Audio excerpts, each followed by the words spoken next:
Leader of opposition, विरोधी पक्ष नेता, इनके बारे में आप लोकसभा, राज्यसभा, विधानसभा सभी ही सभाओं में सुनोगे। तो नमस्कार दोस्तों, मेरा नाम है अरविंद सिंह राजपुरोहित और अनअकैडमी के इस चैनल पर आप सभी का स्वागत करता हूं। अगर आप इस चैनल पर नए हैं तो हमें सब्सक्राइब जरूर कीजिएगा, वो बेल आइकन प्रेस कीजिएगा ताकि हमारे इंपॉर्टेंट इंटरेस्टिंग वीडियोस आप सबको पता चले। इस वीडियो में हम लीडर ऑफ अपोजिशन के बारे में डिटेल में समझ करके लेंगे। तो चलिए शुरुआत करते हैं।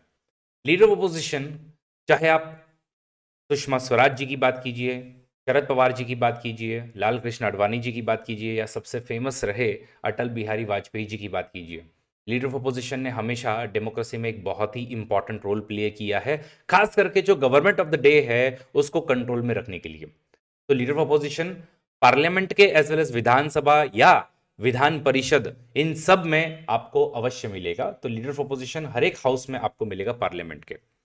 अब लीडर ऑफ अपोजिशन जो है यूजुअली कैसे सिलेक्ट किया जाता है, तो ऐसा कहा जाता है कि लीडर ऑफ अपोजिशन आपको बनने के लिए जो भी लार्जेस्ट अपोजिशन पार्टी होगी, जिनका वोटिंग परसेंटेज या वोटिंग के जो नंबर्स है वो एटलीस्ट 1/10 से ज्यादा हो, ऐसे लोगों को हम लीडर ऑफ अपोजिशन जो है वो बनाएंगे।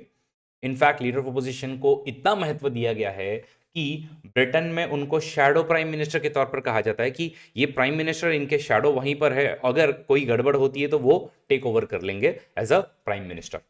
तो लीडर ऑफ अपोजिशन की जहां तक बात करें तो इनके सबसे इंपॉर्टेंट जो दो फंक्शंस है वो ये है कि इनका काम है कि गवर्नमेंट ऑफ द डे को कंस्ट्रक्टिव क्रिटिसिज्म देना, विरोध करने के लिए विरोध नहीं करना है, तो जहां पर सच में गवर्नमेंट की गलती है उन गलतियों को रोका जाए। इसी के अलावा ऑब्वियसली एक अल्टरनेटिव गवर्नमेंट या अल्टरनेटिव पॉलिसीज जो है वो टाइम टू टाइम सजेस्ट करना हर तरफ में। तो लीडर ऑफ अपोजिशन का बहुत ही ज्यादा महत्व हो जाता है। मजे की बात है, लीडर ऑफ अपोजिशन जो है इतना इंपॉर्टेंट पोस्ट होने के बावजूद भी लीडर ऑफ अपोजिशन को कहीं पर भी डिफाइन नहीं किया है कि लीडर ऑफ अपोजिशन के लिए आपको कितने नंबर जो मिनिमम चाहिए होंगे। लीडर ऑफ अपोजिशन के लिए एक स्टैच्यूट अवश्य बनाया गया है, लेकिन संविधान इसके बारे में डिफाइन ही नहीं करता है कहीं पर भी। तो अगर कहीं पर भी आपको सवाल आए तो ध्यान रखिएगा कि लीडर ऑफ अपोजिशन को कहीं पर भी डिफाइन नहीं किया गया है कॉन्स्टिट्यूशन में।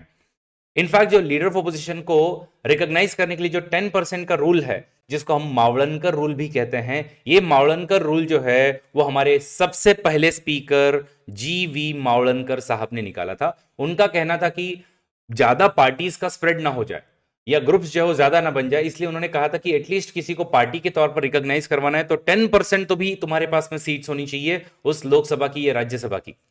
तो लोकसभा में हमारी जो 543 सीट्स अभी एग्जिस्टेंस में है, तो लगभग आपका नंबर जो बन जाएगा वो हो जाएगा 55 सीट्स। और उसी तरीके से राज्यसभा में 245 सीट्स हैं, तो वो नंबर आपका बन जाएगा 25 seats.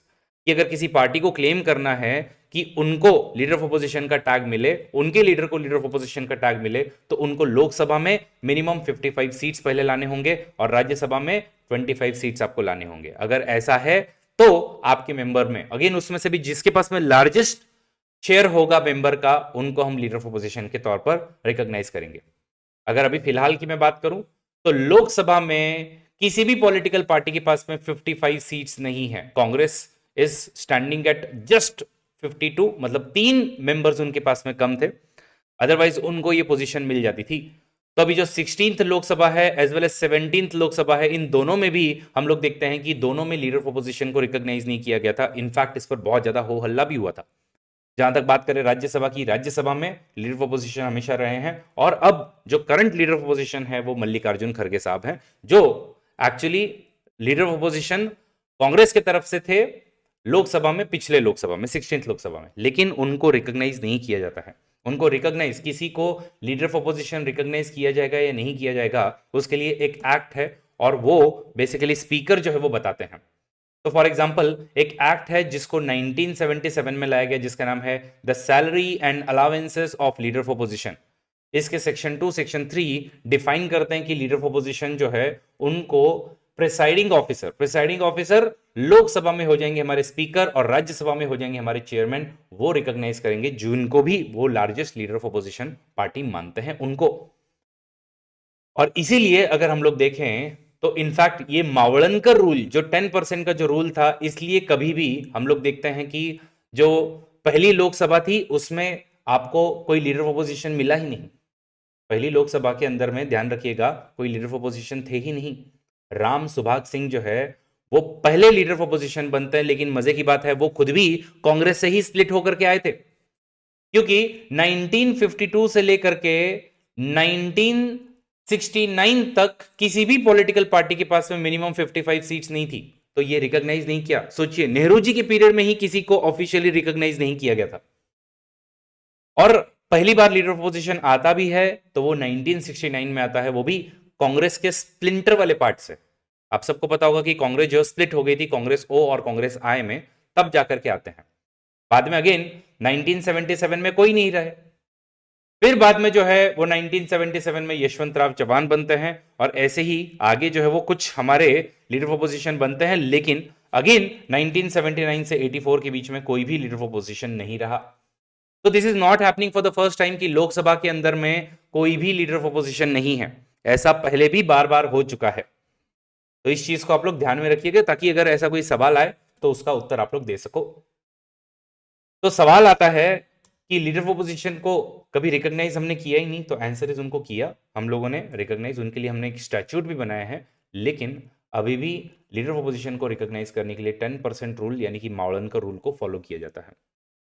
But leader of opposition एक बहुत इंपॉर्टेंट रोल प्ले करते हैं, जैसे कि वही चेयरमैन होते हैं पब्लिक अकाउंट कमेटी के। मैंने आपको बताया कि उनका काम है एक constructive criticism government of the day को देना, एक अल्टरनेटिव गवर्नमेंट रेडी रखना। इतना ही नहीं, ऐसे बहुत सारे इंस्टीट्यूशंस है जैसे कि सीवीसी, सीबीआई, लोकपाल, सीआईसी, इन सब में जो हमको अपॉइंटमेंट्स करनी है, उसमें न्यूट्रली अगर अपॉइंटमेंट करनी है तो लीडर ऑफ अपोजिशन एक इंपॉर्टेंट रोल प्ले करता है या करती है। तो इसलिए लीडर ऑफ अपोजिशन को उनकी सैलरी को, उनके अलावेंस को, उनके अगेन बाकी फैसिलिटीज को रिकॉग्नाइज तो किया एक कैबिनेट मिनिस्टर के बराबर, लेकिन रूल आज भी यही कहता है कि जब तक 10% आपके पास में सीट्स ना हो तब तक आपको लीडर ऑफ पोजीशन रिकॉग्नाइज नहीं किया जाएगा, और ये पूरा का पूरा प्रेरोगेटिव होगा स्पीकर का एज वेल एज हमारे चेयरमैन का राज्यसभा के। तो दोस्तों, इसी को लेकर के यूपीएससी ने 2018 में ये वाला सवाल किया था, जिसका उत्तर आप लोगों ने मुझे चैट बॉक्स में देना है, और प्लस मुझे बताना है कि आप कौन से कंटेंट पर इसी तरीके से वीडियो चाहते हो।